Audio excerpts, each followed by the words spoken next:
untuk membantu masyarakat yang terkhusus terjolimi. Ini seumur hidup loh. Anak yang nggak tahu menau diperiksa katanya ditato paksa, yang tadi nggak bertato sekarang ditato paksa, disuruh ngaku hal yang tidak dia lakukan. Wah, ini jolim banget Pak. Ini PR besar Pak Prabowo ini. Itu Rudiana kenapa menangkap tanpa sprint, padahal dia adalah sat narkoba. Itu aja udah. Itu, dan itu udah diakui oleh dia. Kesalahan itu sudah diakui secara gamblang di media sosial. Apalagi terang benderang. Peduli karena anaknya atau apa itu nggak ada urusan kita. Gitu loh. Kalau karena anaknya dia gangguan jiwa akibat anaknya meninggal dan lalu melakukan tindakan itu, maka semua administrasi hukum yang terjadi sekarang ini dibatalkan semua. Karena dia dalam kondisi gila, dalam kondisi tidak waras melakukan proses penyelidikan. Terstruktur, terencana dengan baik, kerjasamanya itu solid kali. Kalau melakukan kejahatan itu polisi kerjasamanya solid kali menutupi kawan-kawan yang jahat, solid kali.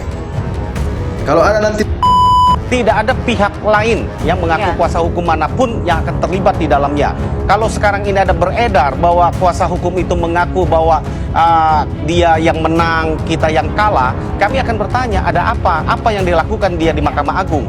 Ya kan? Bebaskan 7 terpidana. Pak Prabowo, saya mohon. Kalau saya bertemu Anda dan Anda minta saya bersujud, saya akan bersujud di kaki Anda. Tolong bebaskan 7 terpidana ini.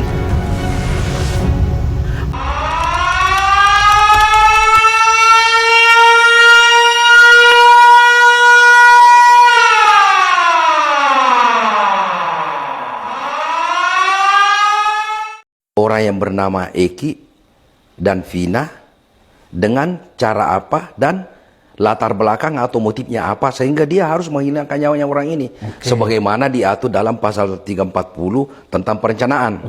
Nah, jadi saya melihat, saya pelajari putusan nomor 16 tentang Sakatatal yang di Cirebon itu, kemudian nomor 50 PT, kemudian 61607 di Mahkamah Agung.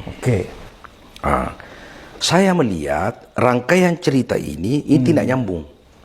Tidak nyambungnya di mana? Satu, bahwa di dalam perkara itu, mulai dari putusan pertama, tingkat pertama sampai Mahkamah Agung, orang yang dituduh punya motif yang pertama adalah Dani dan Peggy.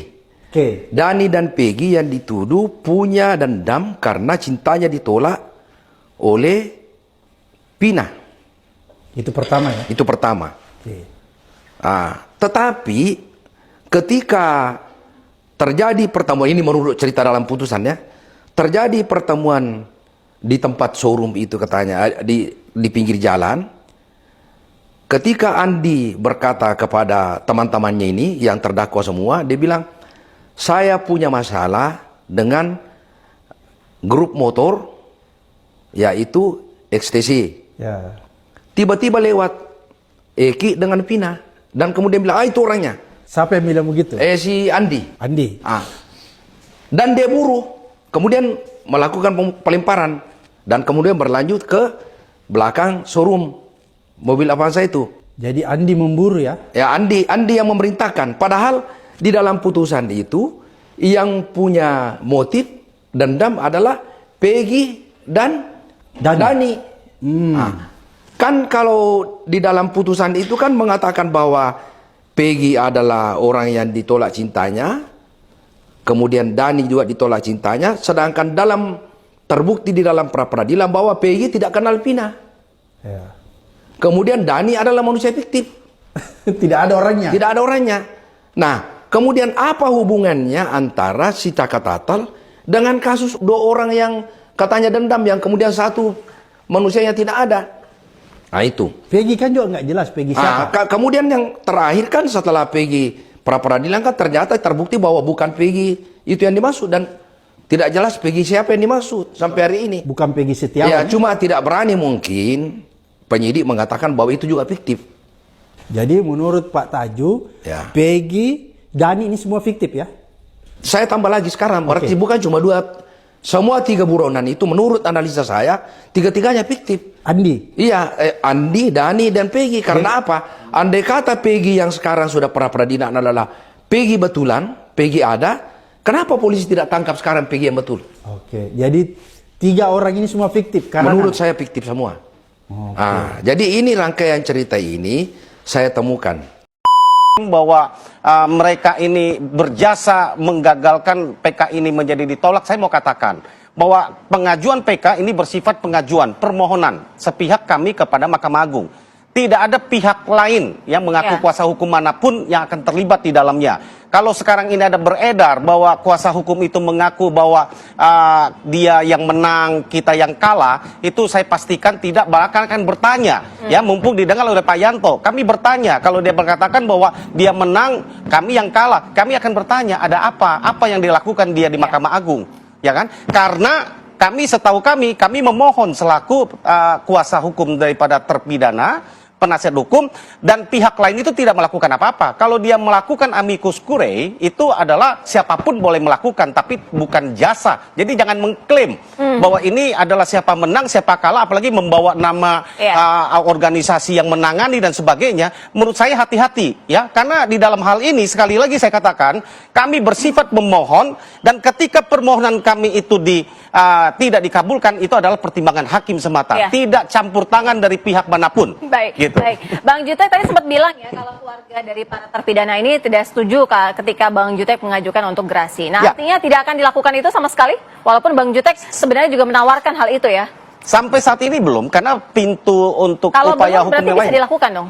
Ya, artinya sampai saat ini keputusannya kan tidak. Artinya ya, saya katakan tidak, kan mereka mengatakan tidak mau Karena mengakui. tidak mau mengakui. Ya, tapi kami kan masih, ya tadi Tapi dulu pernah nggak sih, Bang? dulu mereka pernah melakukan itu oleh karena ketidakpahaman mereka. Mereka lakukan itu. Setelah mereka paham, mereka menyesal, kan gitu kan? Mereka sampaikan, dan saat ini mereka nggak mau. Baik, baik. Gitu. Terima kasih, Bang Jutek. Jenderal, lapor Jenderal, kami sedang dijajah. Kirimkan bantuanmu Jenderal. Prabowo tolong. Lapor Jenderal, tolong Prabowo, tolong. Ini ada orang nggak bersalah harus seumur hidup Jenderal, tolong. Pak Prabowo tolong. Tolong ini. Berikan amnestimu.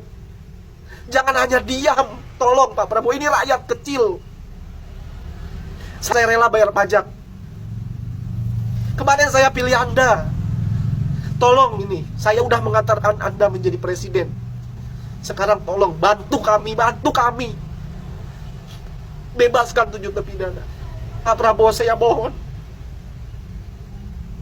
Kalau saya bertemu Anda dan Anda minta saya bersujud, saya akan bersujud di kaki Anda. Tolong bebaskan 7 terpidana ini. Tapi ya begitulah ya kan. Kalian sanggup mengadakan konvers, menunjukkan senjata tajam, tawuran. Inilah tawuran itu. Kalian fitnah orang yang meninggal. Ulil, kalian fitnah. Joshua, kalian fitnah. Tahanan yang kalian siksa, kalian gantung dia, seolah-olah kalian bilang bunuh diri, padahal kalian siksa di polsek, di tahanan. Ya kan? Nanti ada orang di Makassar, ada itu kalian tangkap jam 1 siang, kalian pulangkan 2 jam kemudian udah nggak bernyawa, kalian bilang sakit. Jadi memang kejahatan kalian itu sangat-sangat apa ya, sangat-sangat terstruktur, terencana dengan baik. Kerjasamanya itu solid kalian. Kalau melakukan kejahatan itu polisi kerjasamanya solid, solid kali menutupi kawan-kawan yang jahat, solid kali. Kalau ada nanti polisi yang baik mengungkap kasus, kalian sikat lah itu, kalian fitnah lah itu, aibnya kalian buka semua itu. Padahal aibnya ini aib yang ringan-ringan, tapi kalian buat itu seolah-olah pelanggaran kode etik. Giliran orang yang membunuh, menembak, kalian bilang teledor, salah paham, lalai dalam bertugas, lalai, nembak orang lalai. Hah? Udah begitu yang bersekongkol, bekerja sama, melindungi pembunuh, kalian berikan kenaikan pangkat, yaitu 6 orang polisi terlibat kasus penyembunyian fakta kematian Joshua. kalian berikan kenaikan pangkat. Tepuk tangan untuk polisi Republik Indonesia. Tepuk dada lah ya. Polisi Republik Indonesia terbaik. Paling solid mereka kalau melindungi teman-temannya yang jahat. Polisi Republik Indonesia paling solid kalau melindungi teman-temannya yang jahat. Polisi Republik Indonesia paling solid menyingkirkan teman-temannya yang baik. Ya gue anggap, maaf ya, gue nggak bisa terlalu ekstrim karena kan ini Pak Oto Hasibuan kan jadi panutan orang juga gitu. Tapi di sini gue sedikit mengkritik gitu, mengkritik senior gue ini bahwa kenapa sih harus ngambil jalur itu gitu. Kan PK itu kan tidak menyoal masalah itu. PK dengan pra peradilan ini kembaran loh, kembar identik dia. Jadi dia tidak mempermasalahkan pokok perkara yang sedang diuji di pengadilan tingkat pertama dan sampai kasasi. Tapi yang dipermasalahkan adalah kecacatan administrasi dari mulai proses penyelidikan sampai ke proses pengadilan ya. Jadi artinya di sini gue agak sedikit curiga, ada sedikit curiga gitu. Nah yang bahaya kan kalau pengacaranya udah kong kali kong dengan pejabat-pejabat yang akan terindikasi akan terindikasi terungkap permasalahan ini akibat perbuatan mereka. Ini gue nggak bisa ngomong dah. Gue nggak bisa ngomong.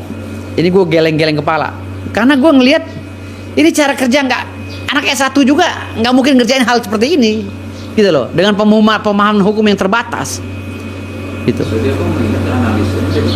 Bayangkan aja petitumnya yang paling kentara sekali yang membuat ini obskur. Petitumnya itu meminta ya agar kematian ini dibahas di situ. Matinya karena kecelakaan atau karena pembunuhan. Kan ini kematiannya udah dibahas di pengadilan tingkat pertama. Buat apa lagi? Kalau membahas masalah kematian, kita akan membongkar lagi yang namanya CCTV berapa tahun perlu waktu. Kita akan turunkan lagi tim Mabes Polri untuk uji forensik. Kita akan ini, wah itu butuh waktu banget gitu loh. Sementara ini waktunya hanya 180 hari gitu loh. Jadi gue curiga ini. Gue curiga ada gerakan apa dengan Pak Oto Hasibuan, dan gue rasa Pak Oto Hasibuan lah yang mengerti ini. Apalagi sekarang dia dihadiahi kursi wamen kan, wakil menteri. Ada apa dengan lemper gitu. Ada apa ini gitu loh. Jadi gue curiga gitu kan. Karena di masyarakat Cirebon, kalangan ramai seluruh Indonesia ini mencurigai gitu loh. Ada indikasi cucunya seorang jenderal ikut campur di sini, ikut dalam kejadian ini, dan ini sekarang jadi alpol. Oke, gitu loh. Ada dugaan bang tersiar ya kan dari salah satu dari yang berpendapat bahwa ini malah untuk menjaga harkat martabat MA sendiri bang, makanya ada segelintir juga itu bang. Gimana bang? Oh enggak, Mahkamah Agung sudah kerja sesuai dengan profesionalisme. Ingat ya, Ketua MA, Kejaksaan Agung itu udah di briefing sama Pak Prabowo. Nggak boleh lagi ada yang macem-macem. Buktinya kasus Ronald Tanur, hakimnya ditangkap semua loh. Kalau dia nggak benar, itu bentuk daripada keseriusan Pak Prabowo memberantas Markus dan korupsi di tubuh pemerintahnya. Nggak mungkin MA itu sekongkol dan lain-lain. Yang gue curiga ini Pak Oto gimana gitu. Pak Oto Hasibuan ini sebenarnya ngerti nggak seorang profesor? Gitu. Masa petitum ini sampai banyak begini?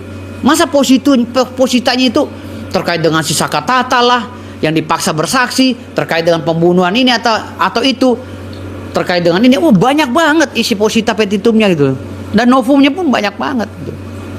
Padahal menurut gue, novum ini terkait dengan kesalahan administrasi yang dilakukan oleh Ibtu Rudian itu aja. Cari itu novumnya, 1 biji aja masukin ke sana. Sisanya buat bukti dan saksi. Gitu loh. Jaksanya panggil untuk memberikan pendapat, bukan untuk membantah ya. Karena di dalam persidangan peninjauan kembali nggak boleh membantah tuh jaksa, manut-manut aja. Diminta pendapat hukumnya. Hakim juga begitu, polisi juga begitu. Nggak boleh membantah, saya tidak melakukan itu, nggak boleh. Itu di persidangan khususnya jaksa dan hakim. Di persidangan PK tuh begitu. Nggak boleh ada yang membantah semua itu aparat yang setelah melaksanakan proses administrasi hukum sampai ke P53 itu, dari P1 sampai P53 itu nggak boleh ada yang bantah. Mereka ketika ditanya jawablah sesuai dengan keilmuan mereka. Nggak boleh membantah. Tidak, saya tidak melakukan itu. Oh nggak bisa, itu bukan PK namanya. Gitu. Bang, juga kan tadi abang membahas soal prosedur yang harus kita bahas, ya kan, bukan yang terjadinya, kronologisnya, ya kan, bisa jadi 7 narapidana itu masuk. Dan juga ada yang membahas bang, ini sebenarnya prosesnya itu dari kepala penyidik ini bang, yang melakukan dugaan yang tidak benar bang, yaitu dari Mabes Polri yang harus memproses itu bang. Apa gimana bang? Tidak bisa Mabes Polri juga ikut di situ, gitu loh. Mau nurunin tim susu kopi apa segala nggak bisa, gitu loh, nggak bisa. Ada 2 cara ini untuk mengobati lukanya 7 terpidana ini, karena mereka dianggap tidak bersalah.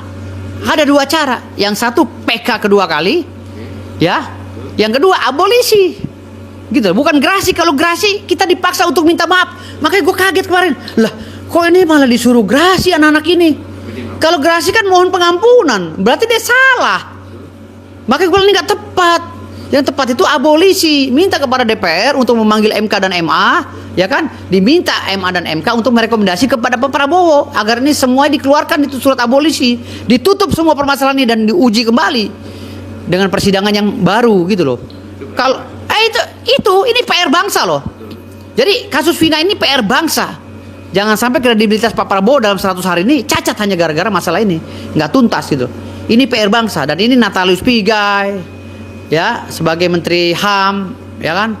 Lalu Yusri sama Hendra sebagai Menkumham dan Menteri Hukum. Ini harus turun tangan semua. Nggak boleh tutup mata di sini. Ini kasus yang udah viral seantero dunia, sampai Malaysia, Singapura apa segala pada ikut komen gitu loh. Sampai yang di Taiwan aja pada ikut komen kan gitu. Jadi ini nggak boleh tutup mata pemerintah ini gitu. Makanya statement abang itu dalam tanda kutip dibenarkan bahwa memang dari sebuah hukum yang berada juga akan mengajukan apa yang statement abang tadi bilang itu udah benar ya bang.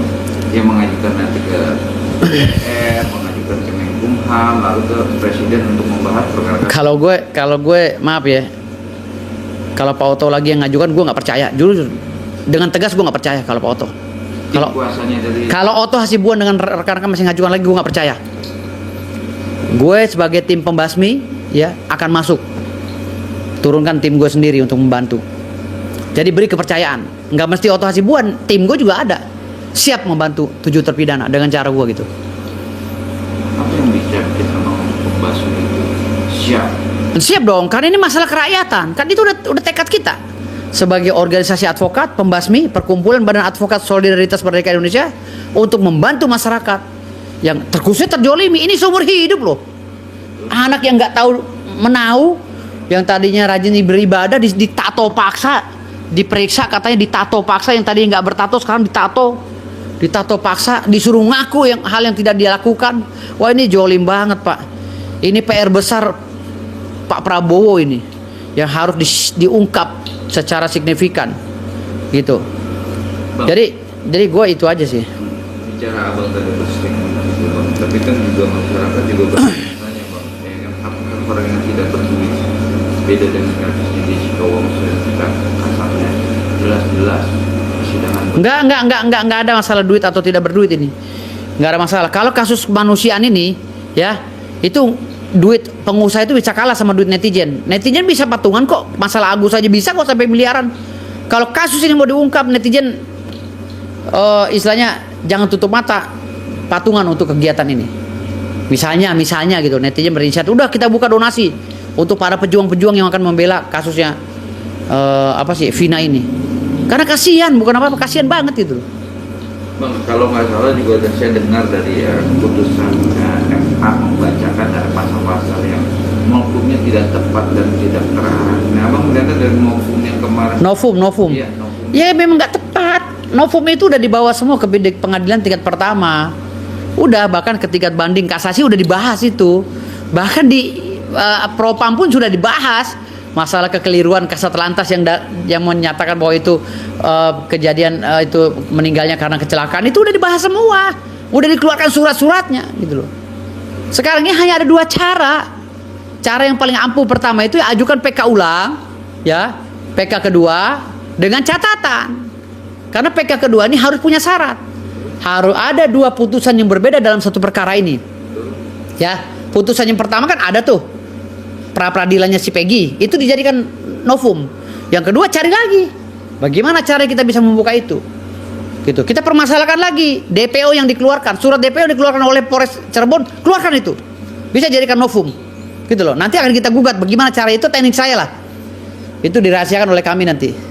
Jadi tim pembasmi siap maju ke depan. Oke, Bang, tapi kan kemarin juga ada saya lihat juga beberapa kuasa hukumnya kan para saksi yang saat itu menjadi saksi itu sudah menarik bahwa kejadian itu ada kejanggalan dan ada paksaan juga, ada paksaan. Itu nggak kuat untuk mungkin. Kalau saya nggak mau ikut-ikutan bodoh, nggak mau ikutan bodoh, saya tidak akan pernah membahas masalah kematiannya kenapa, kesaksiannya kenapa. Saya nggak mau ikutan bodoh karena ini kecacatan administrasi dan waktunya hanya 180 hari, gitu loh. Singkat, jadi saya nggak mau ikut-ikutan bodoh, terserah mereka mau nyebut wah ini kesaksiannya begini, enggak. Bila perlu saya haramkan membahas masalah itu. Yang saya bahas adalah Ibtu Rudiana kenapa menangkap tanpa sprint, padahal dia adalah sat narkoba. Itu aja udah. Itu, dan itu udah diakui oleh dia. Kesalahan itu sudah diakui secara gamblang di media sosial. Apalagi terang benderang. Itu karena anaknya emang korban. Peduli karena anaknya atau apa itu nggak ada urusan kita, gitu loh. Kalau karena anaknya dia gangguan jiwa akibat anaknya meninggal dan lalu melakukan tindakan itu, maka semua administrasi hukum yang terjadi sekarang ini dibatalkan semua karena dia dalam kondisi gila, dalam kondisi tidak waras melakukan proses pendidikan. Oke Bang, Ya. kebanggaan masyarakat dengan keputusan MK yang dibatalkan dengan sangat keris, yang tidak terima dengan tidak terkaburnya PKI ini, gimana Bang merasa dalam sisi sosialnya sendiri Bang? Kebatin apa melihat dari kasus ini? Lu kecil banget suaranya, gimana? Ini kan Bang, warga ya, kan dengan keputusan ini, dengan MK sudah tidak bisa membatalkan dan berarti menggagalkan ya? Tidak bisa. Ya kan? Yang bisa membatalkan putusan MA, bukan MK ya, MA, Iya, MA. itu hanyalah novum baru, PK baru. Gitu. Tapi dari PK lanjutan. dari sisi sosialnya gimana Bang? Atau melihat keluarga-keluarganya atau narapidana sendiri Bang, gimana Bang? Dari sisi sosialnya Abang itu melihat dengan Ya kasihan, kan sudah bilang, kasihan. Rakyat ini butuh perlindungan hukum. Tolong nih untuk pengacara-pengacara sekarang ini ya, jangan cari pansos lah. Jangan dimanfaatkan ini buat nyari duit. Ya kan, seakan-akan kalian membantu, seakan-akan padahal kalian tuh bermain di belakang. dugaan. Janganlah, dugaan saya curiga. Gitu loh. Masa sekelas profesor ngajuin novum begitu? Gimana? Gitu. Udah jadi menteri lagi profesor, jadi wakil menteri. Aduh.